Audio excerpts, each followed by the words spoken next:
अध्याय 21 ग्रेशा स्टेनलेस दानव।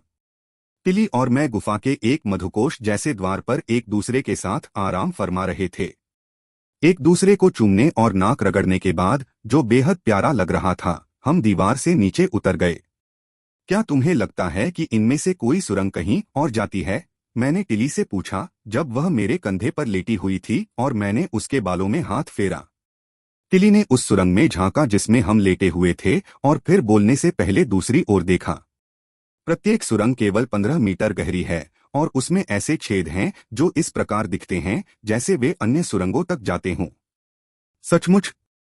तुम इतना अच्छी तरह देख सकते हो?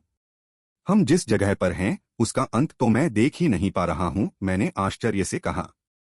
खैर, ऐसा इसलिए है क्योंकि मैं एक बिल्लीकिन हूं। हाँ पता है। टिली ने अपना चेहरा मेरी गर्दन में छिपा लिया और उसके कान और मूछें मेरे चेहरे पर गुदगुदी कर रही थीं, जिससे मुझे हंसी आ रही थी। ठीक है, हमें उठकर चारों ओर देखना चाहिए। मुझे भी लगता है कि हमें वापस जाकर लड़कियों का हालचाल जानना चाहिए। मुझे इस छोटी सी देर के लिए तुम्हारी बिजली चालू करने की चिंता है, मैंने टिली से कहा और उससे दूर हट गया। मुझे लगता है आप सही हैं, टिली ने मुंह बनाते हुए कहा जब मैंने उसे उठने में मदद की। जब हम गुफा के मध्य की ओर जा रहे थे तो मैंने उसके सिर पर थपथपाया और उससे पूछा, क्या तुम्हें कोई खुला रास्ता दिखाई दे रहा है? टिली ने इधर उधर देखा और फिर सुरंग के बाईं ओर इशारा किया जो उनके आगे थी। हम दोनों लुमिनोस की हल्की हरी चमक में लगभग 15 मिनट तक उसी दिशा में चलते रहे। वह चमकती हुई चीज मानो किसी राक्षसी कालकोठरी की पहचान बन गई हो। सुरंग के अंत में एक छोटा सा कमरा था जो लुमिनोस और एक तांबे के संदूक से भरा था। हम दोनों संदूक के पास पहुंचे, लेकिन मैं रुक गया और टिली को उसकी ओर धकेल दिया। वह हैरान परेशान चेहरे के साथ मेरी ओर मुड़ी। उसका प्यारा सा चेहरा देखकर मेरे चेहरे पर मुस्कान आ गई। मैंने पूछा, आपको कितने खजाने के बक्से खोलने हैं? ठीक है, कोई नहीं, लेकिन टिली ने बहस करने की कोशिश की, लेकिन मैंने अपना हाथ ऊपर उठा दिया। कृपया किट्टी, मैं चाहता हूं कि इसमें जो कुछ भी है वह सब तुम्हें मिल जाए। यह केवल एक कांसे का संदूक है, इसलिए इसके अंदर बहुत सारी चीजें नहीं होनी चाहिए, इसलिए इसे तोड़ना मुश्किल होगा। जब मैंने टिली को वह प्यारा नाम दिया तो मैंने देखा कि उसके कान और पूंछ हिल रहे थे, लेकिन मेरे तर्क ने भी उसे जीतने में मदद की। ठीक है डार्लिंग, अगर तुम जिद करो। अगर मुझे कुछ अच्छा मिल जाए तो तुम्हें उत्साहित होना ही होगा। टिली ने हंसते हुए मुझे दिया हुआ अपना प्यारा सा नाम इस्तेमाल किया और संदूक की ओर मुड़ी। रुको, मैंने दौड़ते हुए उसकी ओर बढ़ते हुए कहा। मेरे पास मेरा निस्वार्थ नायक कौशल है, इसलिए यदि मैं तुम्हें संदूक खोलने में मदद करूं तो तुम्हें कुछ बेहतर पाने का बेहतर मौका मिलेगा। बस अपना हाथ मेरे हाथ के ऊपर रख दो। यह एक अच्छा विचार है, लेकिन जब टिली ने छाती पर मेरे हाथ के ऊपर अपना हाथ रखा तो एक बैंगनी स्क्रीन पर चमकती हुई टेक्स्ट दिखाई दी और मैंने टिली को मेरे बगल में आश्चर्य से हांफते हुए सुना। विशेष संबंध इवेंट सक्रिय। विशेष +80 कनेक्टेड रिलेशनशिप बोनस प्रत्येक भागीदार के लिए यादृच्छिक महाकाव्य आइटम पुरस्कार। हमारे सामने रखी छाती हिलने लगी और रंगों का बहुरूप दर्शक बन गई। हम दोनों पीछे हट गए और एक दूसरे को देखने लगे। क्या तुम्हें वह संदेश मिला? मैंने हिंसक छाती के ऊपर से टिली को जोर से पुकारा, जो मुझसे 1 मीटर से अधिक दूर नहीं थी। जवाब में वह बड़ी मुस्कान के साथ मुझे अपने तीखे दांत दिखाती हुई मेरे पास आई और मेरा हाथ पकड़कर मेरे करीब आ गई। अब हम जुड़ गए हैं, टिली ने मेरी बाह को सहलाते हुए मुझसे कहा। यही सब तुमने पढ़ा? मैंने क्रोधित होने का प्रयास किया, लेकिन टिली ने मेरे गाल को चूमा और फिर मुझे वापस खींचकर उस सफेद खजाने के संदूक के पास ले गई। मुझे आश्चर्य है कि तुम्हें क्या मिलेगा, मैंने सोचा। मुझे इसे खोलने में मदद करो, क्योंकि इसे साथ मिलकर खोलने का विचार तुम्हारा ही था, टिली ने मुझ पर आधा आरोप लगाते हुए हंसते हुए कहा। मैं उसे खोलने में मदद करने के लिए आगे झुका, लेकिन जैसे ही हम दोनों ने उसे फिर से छुआ, वह कागज के टुकड़ों से भरकर फट गया। हम दोनों पीछे हट गए, लेकिन फिर साथ में हंसने लगे। तभी 2 बैंगनी रंग के डिब्बे दिखाई दिए जिनके ऊपर मोटे अक्षरों में लिखा था, यादृच्छिक आर फ्यूजन प्रकार उपकरण। इससे पहले कि हम दोनों में से कोई भी यह सोच पाता कि इन सब का क्या मतलब है, बक्से स्लॉट मशीनों की तरह घूमने लगे। तस्वीरें इतनी तेजी से गुजरी कि मैं देख नहीं पाया, लेकिन मैं सोच रहा था कि क्या टिली अपनी बेहतर नजर से कुछ पहचान पाएगी। अचानक दोनों बक्से एक के बाद एक रुक गए और एक तेज आवाज हुई, थनक थनक। हम दोनों बक्सों में लगी तस्वीरों को देखने के लिए साथ साथ आगे बढ़े। टिली की तरफ एक विशाल हथौड़े की तस्वीर थी जिसके एक तरफ घुमावदार कील और दूसरी तरफ चपटा सिरा था। दिलचस्प बात यह थी कि कील के सफेद सिरे को छोड़कर वह चांदी का था।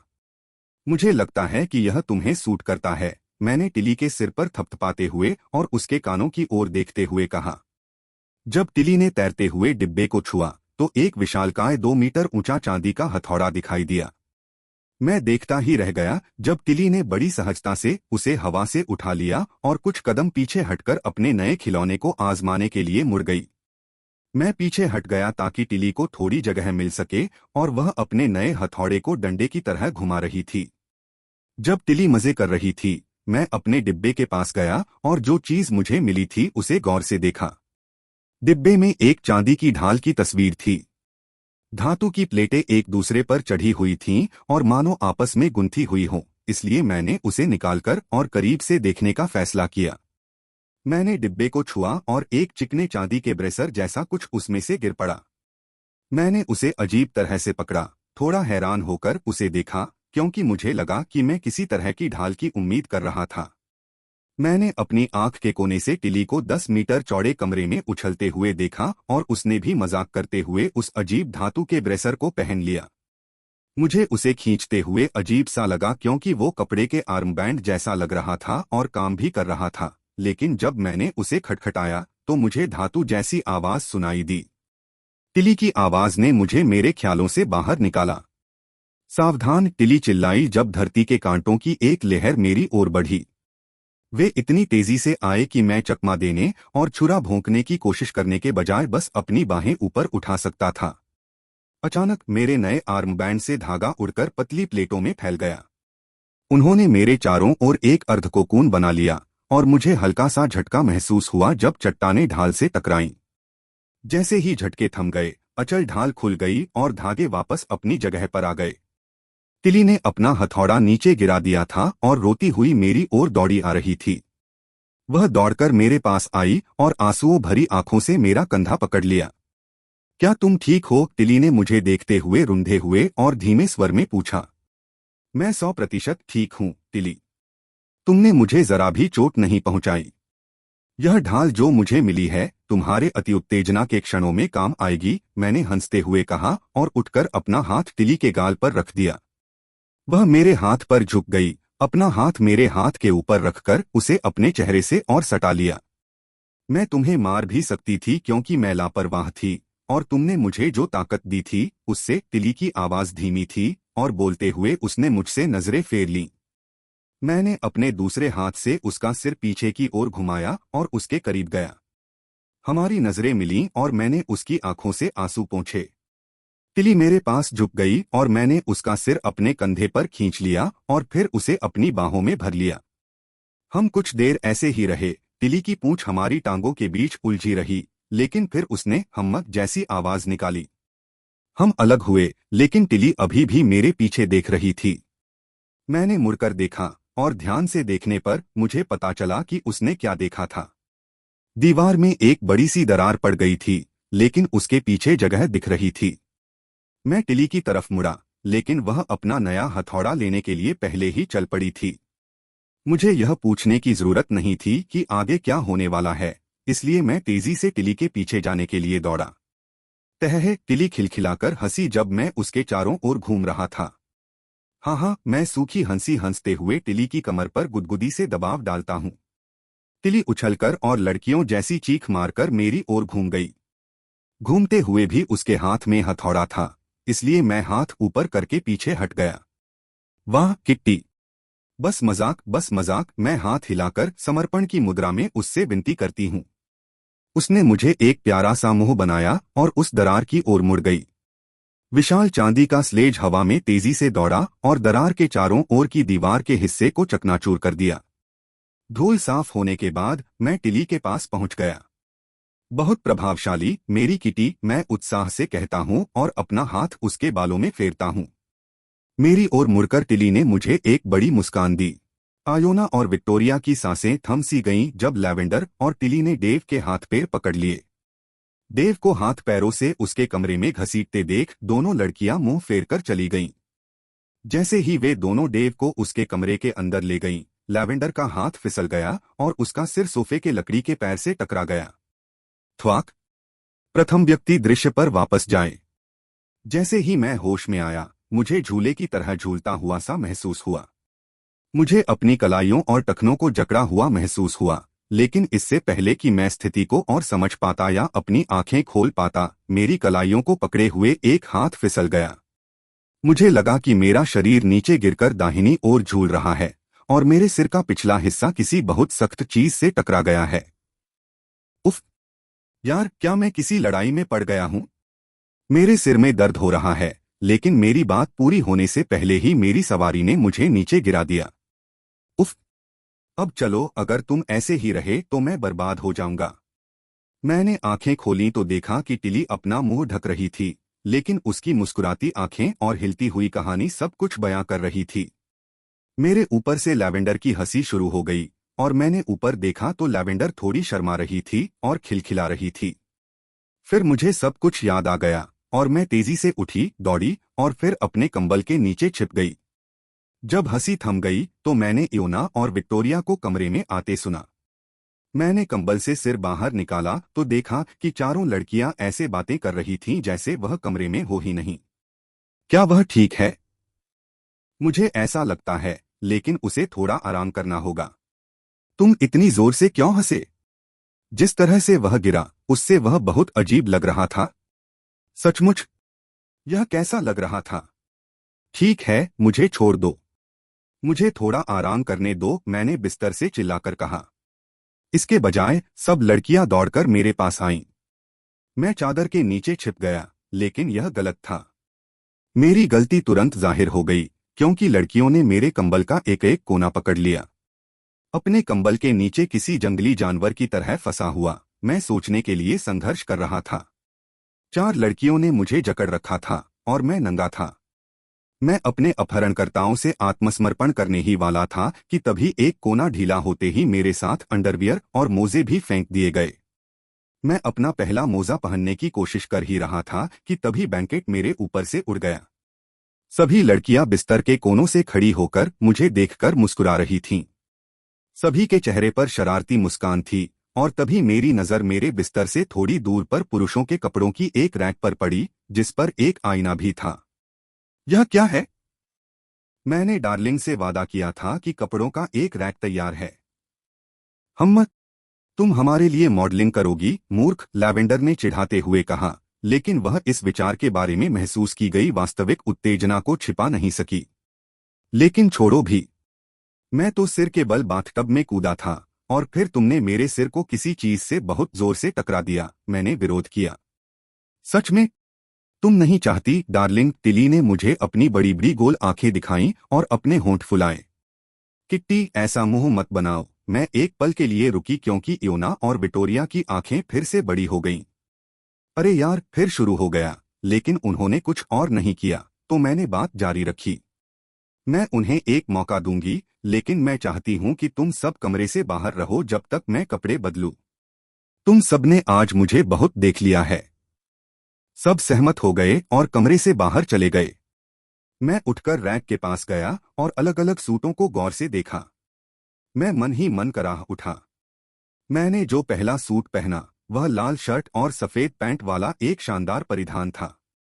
मैंने एक ट्विन टेल ओवरकोट और एक तरह का फ्रिल वाला नेक पीस भी पहना था। मैंने पोशाक आधी ही पहनी थी कि मैंने मदद के लिए पुकारा। बस उसी पल मेरी गलती हो गई। लड़कियां आईं और मुझे सूट पहनने में मदद की और फिर कभी नहीं गईं। 15 से ज्यादा अलग अलग आउटफिट्स ट्राई करने के बाद आखिरकार हम सब मेरे लिए एक नया लुक चुनने पर राजी हो गईं। ज्यादातर मैं बस इसलिए मान गई क्योंकि वे सब इस पर सहमत थीं और मेरा सिर जोर जोर से धड़कने लगा था। आखिरकार मैंने काली शर्ट और पैंट पहन ली। मुझे पता है कि यह कितना बड़ा बदलाव है। मैंने मन ही मन खुद का मजाक उड़ाया जब मैंने अपने लाल कोट को देखा। अगर मेरे पास छोटे गोल धूप के चश्मे होते और मैं अपने बाल खड़े कर पाता तो मैं किसी एनीमे के किसी खास मुख्य किरदार जैसा दिखता जो मेरे पिछले जन्म के किसी वांछित व्यक्ति के बारे में होता। मैं आखिरकार लड़कियों को कमरे से बाहर निकालने में कामयाब रही, लेकिन टिली सबसे आखिर में निकली और मैं उसके पीछे पीछे दरवाजे तक गई। मैंने उसे कपड़े दिए थे ताकि वह मेरे कवच को उनमें फिट कर सके। कमरे से बाहर जाने से पहले टिली मेरी ओर मुड़ी। आज मैंने बहुत अच्छा समय बिताया। मुझे उम्मीद है कि हम फिर से ऐसा कर पाएंगे, टिली ने मुस्कुराते हुए कहा और एक चुंबन के लिए झुकी, लेकिन मैंने उसे अपनी बाहों में लेकर एक गहरा चुंबन साझा करके उसे आश्चर्यचकित कर दिया। शुभ रात्रि मिस किट्टी। गुड नाइट मेरी डार्लिंग। अध्याय 34 द्वंद्ववादियों का आंसू। राक्षस ड्रैगन नेमिकोरामस का सामना करने से पहले हम सबने सामान इकट्ठा करने का फैसला किया। लड़कियों ने हमारे समूहों का भी फैसला किया, जिससे इयोना नाराज हो गई। टिली और लैवेंडर इयोना को मास्टर डार्बन की लोहार की दुकान पर ले गए, जबकि विक्टोरिया और मैं दूसरी अनोखी जादुई चीजें ढूंढने निकल पड़े जो हमारी मदद कर सकें। विक्टोरिया आज बिल्कुल अलग लग रही थी। उसका नीला कवच गायब था और उसके तांबे जैसे बाल कंधों तक लटक रहे थे, जो उसके खूबसूरत चेहरे को ढक रहे थे। नीली पोशाक उसके शरीर से चिपकी हुई थी और उसके उभारों को और उभार रही थी। उसे देखते ही मेरी सांसें थम सी गईं और मेरा ध्यान वापस कॉफी शॉप की ओर चला गया। तुम क्या दिवास्वप्न देख रहे हो? विक्टोरिया ने मेरा हाथ खींचते हुए पूछा, जब मैं सोच में डूब गया था। माफ करना, तुम उस पोशाक में बहुत अच्छी लग रही हो विक। मैं तुम्हें हमेशा उस नीले कवच में देखती हूँ जो अच्छा लगता है, लेकिन यह पोशाक मुझे कॉफी शॉप की याद दिलाती है। इस तरह की बातों पर खुलकर बात करना और बेहोश होने की चिंता न करना अच्छा था। मेरी तारीफ सुनकर विक्टोरिया का चेहरा लाल हो गया और वह शर्माने लगी। उसका लड़कों वाला रवैया अब खत्म हो गया था। उसकी जगह उस लड़की की मासूमियत आ गई थी जो मुझे गिराने के लिए बनी इस दुनिया में हमेशा मेरे लिए लट्टे तैयार रखती थी। चलो, हमें अभी भी 5 स्तर चढ़ने हैं। मैंने विक्टोरिया का हाथ पकड़ लिया और अजीब सी खामोशी को तोड़ते हुए उसे अपने साथ खींच लिया। हम एक प्यारे से जोड़े की तरह बिना किसी परेशानी के हर चेक पॉइंट से गुजर गए। हालांकि हर ऊंची मंजिल पर एक दरवाजा था, फिर भी शहर की गोलाकार संरचनाओं में अगली ऊंचाई तक पहुंचने के लिए 5 मंजिलें सीधे चलना पड़ता था। 10वीं मंजिल तक पहुंचने के लिए हमें बस 9वीं मंजिल पर चढ़ना था और अगली रिंग के शीर्ष पर पहुंचते ही एक अलग तरह का शहर हमारा इंतजार कर रहा था। वाह देव, यह तो पहले जैसा हो गया, विक्टोरिया ने मेरी बाह पकड़ते हुए विस्मय और उत्साह से कहा। नहीं, मजाक कर रहा हूं। मुझे आश्चर्य है कि क्या कॉफी शॉप यहीं कहीं छिपी है। मैंने शरारत से पूछा, यह सोचकर नहीं कि इसका कोई खास असर होगा, लेकिन विक्टोरिया वहीं जम गई और मेरी हरकत रोक दी।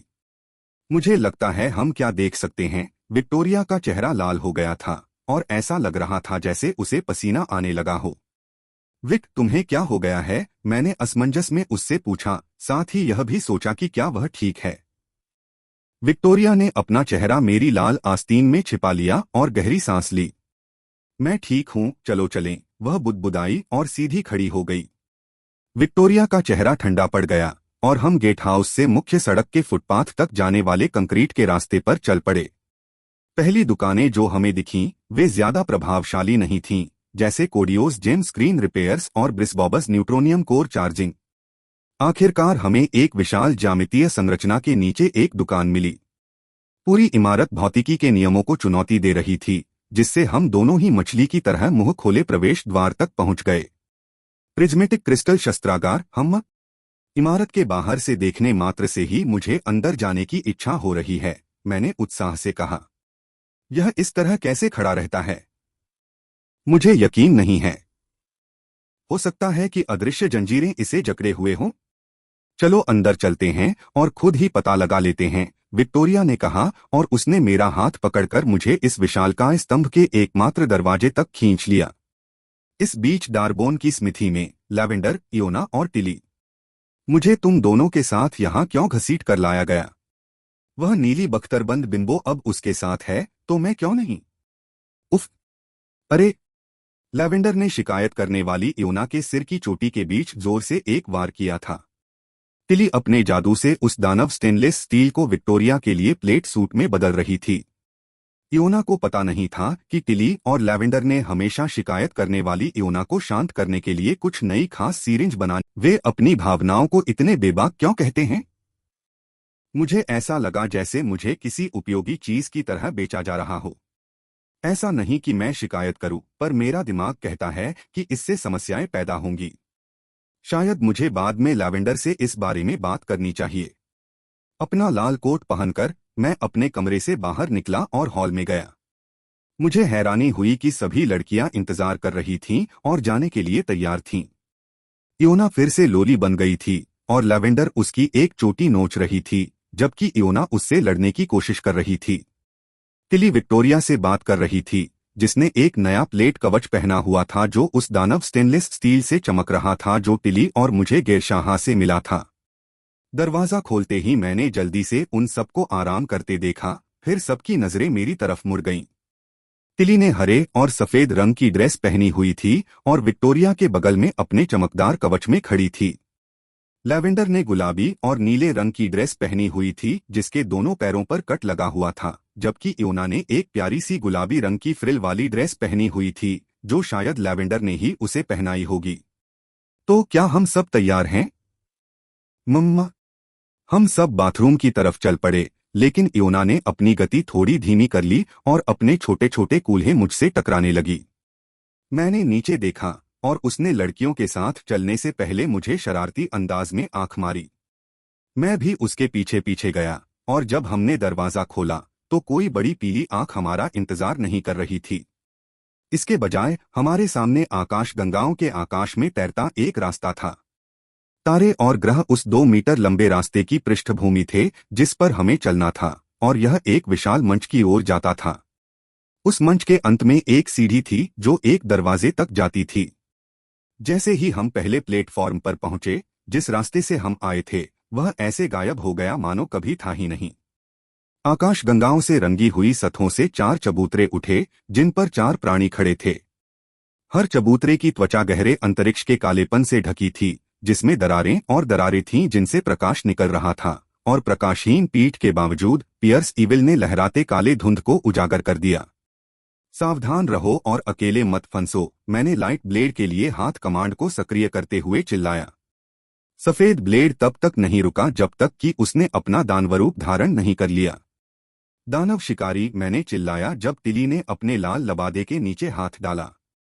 टिली ने एक बड़ी कांच की त्रिकोणीय राइफल निकाली जिससे मैं तुरंत परिचित हो गया, लेकिन मैं उलझन में था कि उसे यह कैसे मिली, लेकिन फिर मुझे वह केप याद आ गया।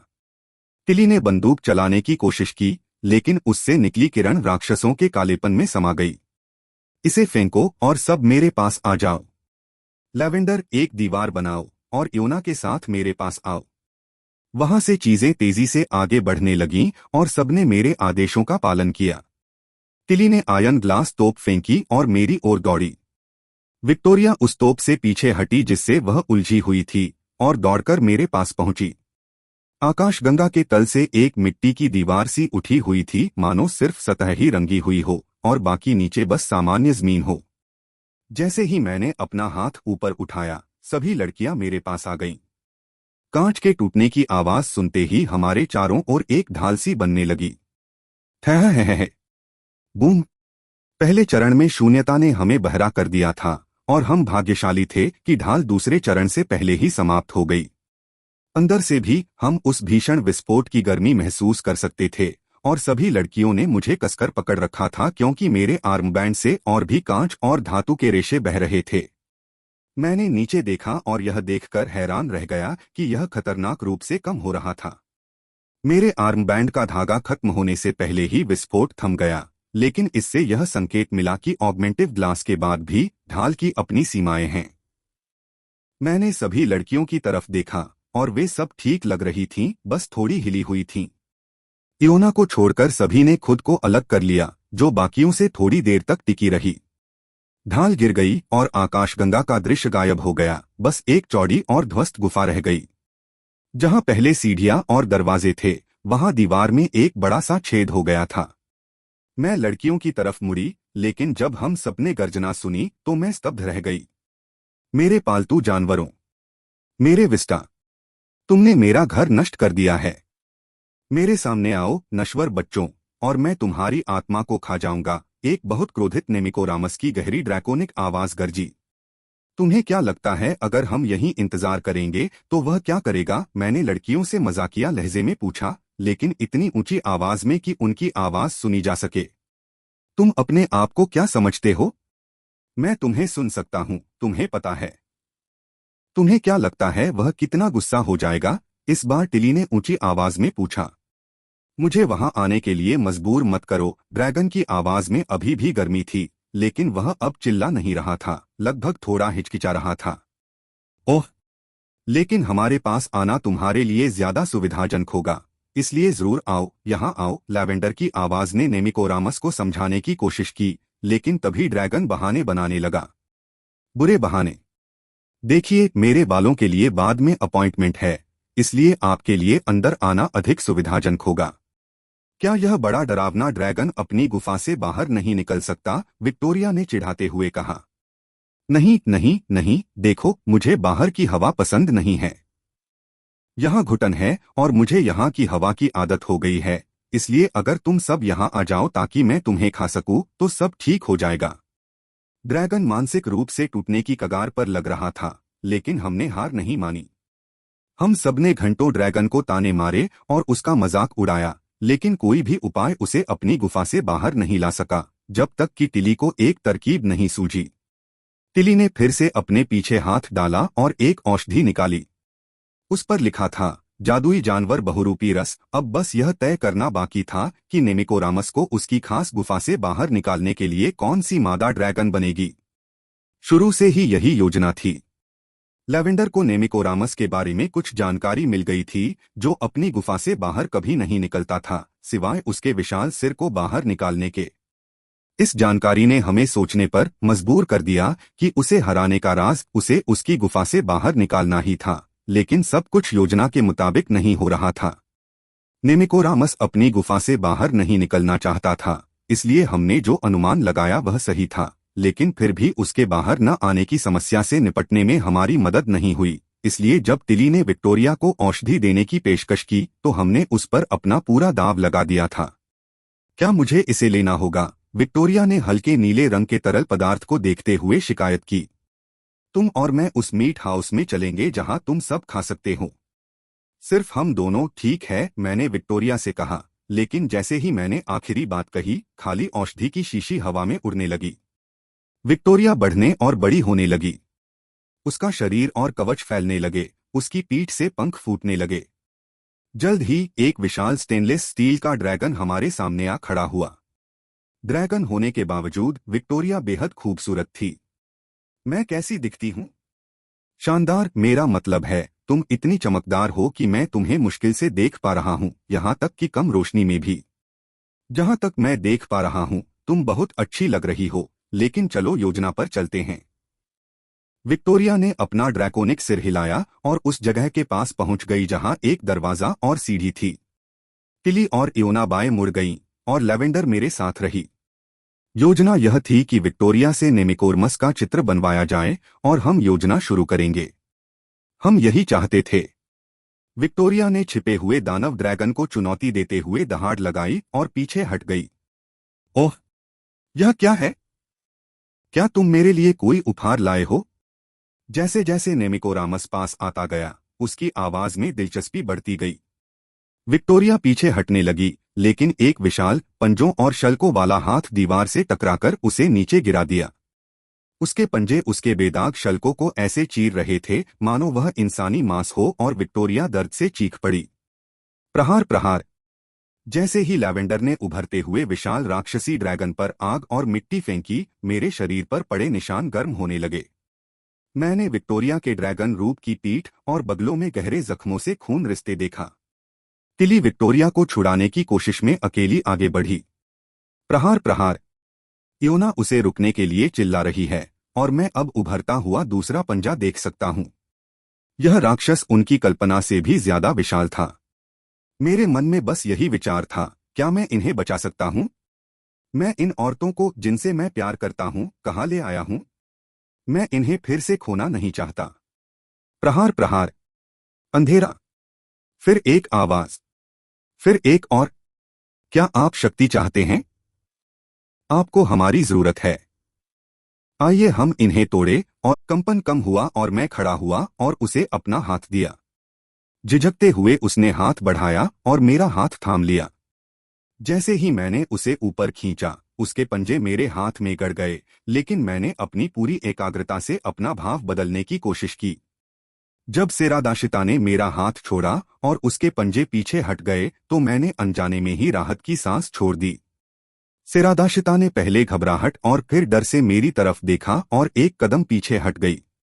जिल मेरे पास आई और उसने खून से लथपथ हाथ पकड़ लिया, जबकि मैंने सेरादाशिता का हाथ पकड़ लिया, इससे पहले कि वह और पीछे हट पाती।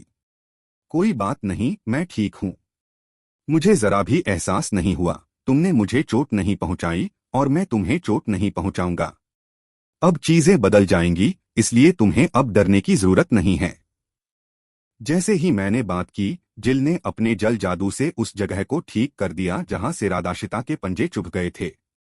यह सुनकर सेरादाशिता की आंखें चौड़ी हो गईं और मुझे लगा कि उसके शरीर का कुछ तनाव कम हो गया है। जब मैंने ऊपर देखा तो ग्रेस्टामोर का पहले ही अंदर जा चुका था। हम वहां से चले गए और कभी पीछे मुड़कर नहीं देखा। फिर थोड़ी देर चलने के बाद हम रुक गए और मैं सेरादाशिता की ओर मुड़ा। सेरादाशिता, हम, क्या तुम्हारा कोई और नाम था जिससे तुम्हारे दोस्त तुम्हें बुलाते? दोस्त? नहीं उम्मा, मेरे पिता मुझे मौली कहते थे। लेकिन सेरादाशिता की आवाज धीमी पड़ गई जब उसने जमीन की ओर देखा। नहीं, ऐसा नहीं चलेगा। अब से हम तुम्हारा परिवार होंगे, इसलिए तुम्हें ऐसा नाम चाहिए जो बोलने में आसान हो। जिल ने मुझे धक्का देकर रास्ते से हटा दिया और सेरादाशिता को एक गर्मजोशी भरी मुस्कान दी। उसने सेरादाशिता के दोनों पंजे जैसे हाथ अपने हाथों में लिए और उसकी आंखों में देखते हुए डरी हुई बाधिन से धीरे से बात की। देव थोड़ा ज्यादा ही सीधा सादा है। मेरा नाम जिल है। क्यों न हम तुम्हें साशा कहें? हम। जिल ने उसे गले लगा लिया और मैं उन्हें थोड़ी दूरी देने के लिए थोड़ा दूर चला गया। उसके बाद साशा हमेशा ही हमें अजीबोगरीब काम दिलाने वाली भरोसेमंद महिला रही। हालांकि मैं न्याय के नाम पर 98% समय हमें कंगाल बना देती थी, फिर भी अक्सर काम मुझे ही करना पड़ता था। लड़कियों के अनुसार तराजू के पलड़े को ठीक करने या कुछ और करने की जरूरत थी। साशा की 6 आंखें खुल गईं, मेरी 2 आंखों में देखने लगी और करीब आ गई, लेकिन इससे भी उसके पंजे और गहरे धंस गए। खून की धार बहने लगी और मैं दर्द से कराह उठा। साशा को जब एहसास हुआ कि उसने मुझे जानलेवा चोट पहुंचाई है तो उसकी चीख ने जिल को उसकी मौत की नींद से जगा दिया। जिल ने मुझे बंद कर दिया, जबकि साशा माफी मांगती रही। मैक्सिन ने उसे यह जरूर बताया कि गलती मेरी थी और मुझे बेहतर पता होना चाहिए। देव, मुझे सचमुच खेद है।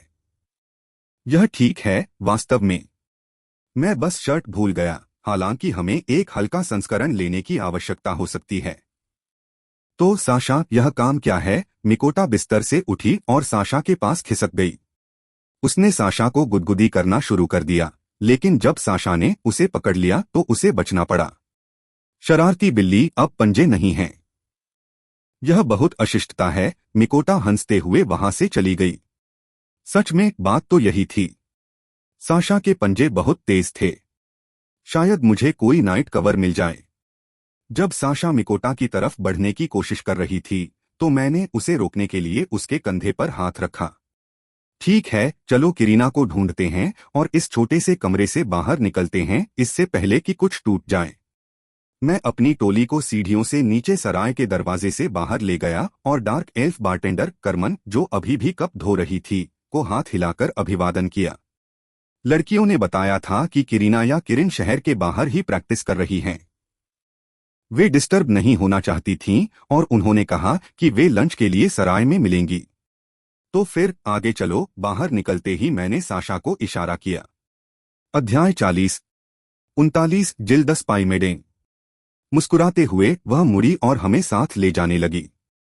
मेरा ध्यान अभी भी काइरीना, नेमिकोरामस और उनके बीच हुई लड़ाई पर था। विक्टोरिया ठीक थी। इससे पहले कि मैं कुछ कर पाता या उस पर नजर रख पाता, इस दुनिया ने मुझे अपनी गिरफ्त में ले लिया। लेकिन मुझे उस दुनिया के रुकने की कोई बात याद आ गई। मुझे उम्मीद थी कि ऐसा ही होगा, क्योंकि हम शहर के किनारे पर, जहां एक किसान का खेत था, एक और मोड़ लेकर चल पड़े। मैंने बाहर देखा तो आलू की कई कतारें थीं जो खरपतवारों से पकी हुई थीं। मैं साशा और मिकोटा के साथ खेत को देख रहा था और फिर मैंने साशा की तरफ सवालिया निगाहों से देखा। वह कह रहा है कि वह अच्छा पैसा देगा, इसलिए मेरी तरफ ऐसे मत देखो। तुम दोनों यह काम पूरा कर लो और मैं यह सुनिश्चित करूंगी कि तुम दोनों के लिए कुछ अच्छा हो। साशा ने फार्म हाउस की ओर बढ़ने से पहले मिकोटा और मेरे सिर पर थपथपाया। तुम दोनों से उसका क्या मतलब है? मिकोटा ने पूछा जब हम दोनों मुड़े। जिल और मैक्सिन गायब हो गईं, कार्रवाई में गायब। अगर यह कोई मंगा होता तो जहां वे कुछ पल पहले खड़ी थीं, वहां चाक की लकीरें और प्रश्न चिन्ह होते। कड़ी मेहनत की गंध ने उन्हें गायब कर दिया होगा। हम दोनों ने आह भरी और मुड़कर साशा के पीछे घर की ओर चल पड़े। जब वह उस किसान से हमारी मदद के बारे में बात कर रही थी तो हम उसके पास पहुंच गए। उस आदमी ने हमारी तरफ एक नजर डाली और हमें एक एक जोड़ी दस्ताने दिए जो बिल्कुल सही फिट थे। साशा ने हमें विदा किया तो किसान ने गुर्राहट के साथ हाथ हिलाकर अपने पीछे आने का इशारा किया। दिन भर यही उसका संवाद का तरीका था। जैसे ही किसान ने हमें बताया कि क्या तोड़ना है और हमें खरपतवार डालने के लिए बाल्टी दी, हम काम पर लग गए। मिकोटा और मैं दोनों कतारों में साथ साथ काम कर रहे थे, एक एक दोनों तरफ, ज्यादा बात नहीं कर रहे थे। मिकोटा जिल से प्यार करती थी और शायद ही कभी दूसरों पर ध्यान देती थी। अब भी मैं मिकोटा की आंखों में देख सकती थी कि वह ऑटो पायलट पर घासपूस बीन रही थी और जिल के बारे में दिवास्वप्न देख रही थी। यादें फिर से मेरे दिमाग में घूमने लगीं और मुझे याद आने लगा कि हमने मिकोटा को कैसे पाया था। साशा और मैं उस कस्बे के बाहर गए थे जहां हम रुके थे, एक अनुरोध लेकर। यह अनुरोध स्थानीय लकड़हारों का था जो पास के जंगल में कुछ विशालकाय सेंटीपीडों से छुटकारा पाना चाहते थे। जिल उस समय बाजार में थी और उसने कुछ महिलाओं को एक सांपकन्या के बारे में बात करते सुना। उसने सुना था कि ड्यूक सांपकन्या के काले जादू का इस्तेमाल उन लोगों को मारने के लिए करता था जिन्हें वह पसंद नहीं करता था, चाहे उन्होंने कोई अपराध किया हो या नहीं। जिल जैसी इंसान थी, उसने नौकरानी का वेश धारण किया और ड्यूक की जागीर में घुस गई जहां मिकोटा के रहने की अफवाह थी। जिल ने उसे ढूंढ निकाला और उससे बात की, उसे बताया कि वह कौन है और उसके कुछ दोस्त हैं जो उसे भगाने में मदद कर सकते हैं। उस रात बाद में जिल हमसे सराय में मिली और जब वह अंदर आई तो उसने हमें कोने में देखा। इधर आओ, साशा ने हाथ हिलाते हुए पुकारा। हम दोनों के शरीर पर अभी भी मारे गए कीड़ों की हरी खुमारी थी और जिल हमारे पास आने में हिचकिचा रही थी। सराय में आने वाले बाकी लोग भी आते जाते समय हमें घूरते थे। सराय वाला अभी भी हम सब के लिए भीगने और साफ होने के लिए पानी गर्म कर रहा था, इसलिए उसने हमारी शक्ल देखकर हमें कोने में बैठकर खाने की इजाजत दे दी। क्या तुम दोनों ने उन्हें मारने के बाद शव पर लोट लगाई थी? नहीं, साशा ने कहा था कि उनमें से केवल 5 थे, लेकिन उससे ज्यादा थे, है ना साशा? तुम मुझे बाकी 12 के बारे में बताना भूल गई, है ना? साशा ने बड़े चाव से खाना मुंह में ठूंस लिया और मुझसे नजरें मिलाने से इनकार कर दिया। अपना चेहरा प्लेट की तरफ किए रही, सिर्फ हवा लेने और पानी पीने के लिए ही ऊपर आई। मैंने उसका मजाक उड़ाया और जिल की तरफ मुड़ गया। तुम इतनी देर से बाहर क्यों आए थे? क्या तुम्हें शहर में वो डार्क यूजर मिल गया जिसके बारे में हमने सुना था? कोई बात नहीं, अभी इसका जवाब मत दो। मैंने तुम्हारा टब भी खाली करवा दिया है, इसलिए तुम हमारे साथ आ सकते हो और हम सब वहां थोड़ी प्राइवेसी ले सकते हैं। जिल ने सिर हिलाया और खाना पीना खत्म करते हुए हमसे सबसे दूर वाली सीट पर बैठ गई। जल्द ही रुडनिक नाम के एक बौने ने हमें एक कमरा दिखाया जिसमें 3-1.5 मीटर गहरे टब थे। वहां 2 मीटर ऊंचा एक पर्दा भी था जिससे हम तौलिए बनाते थे। हम सब तौलिए पहने पानी में उतरे और लकड़ी के टब में गहरे डूबने के बाद ही उन्हें बाहर निकाला। हम सबने आराम से आहें भरी और कुछ देर तक चुपचाप भीगते रहे। आखिरकार जिल ने बात की और हमें उस लड़की के बारे में बताया और बताया कि उसने उसे कैसे पाया। तुम नौकरानी का वेश धारण करके ड्यूक के घर में घुस गई। क्या तुम पागल हो? ओह, सिर्फ इसलिए घमंडी मत बनो क्योंकि इस बार बेवकूफाना आइडिया तुम्हारा नहीं था। जब मैंने सुना कि ड्यूक उस बेचारी लड़की से क्या करवा रहा है, जिल की आवाज बुदबुदा रही थी जब वह हताश होकर पानी के नीचे फिसल गई। वो गलत नहीं थी। मैं ही अक्सर बेवकूफ़ी करता था और हम सबको मुसीबत में डालता था। मैंने साशा की तरफ देखा, लेकिन उसने बस मुझे देखकर मुस्कुरा दिया और पानी में फिसल गई। मुझे ये सब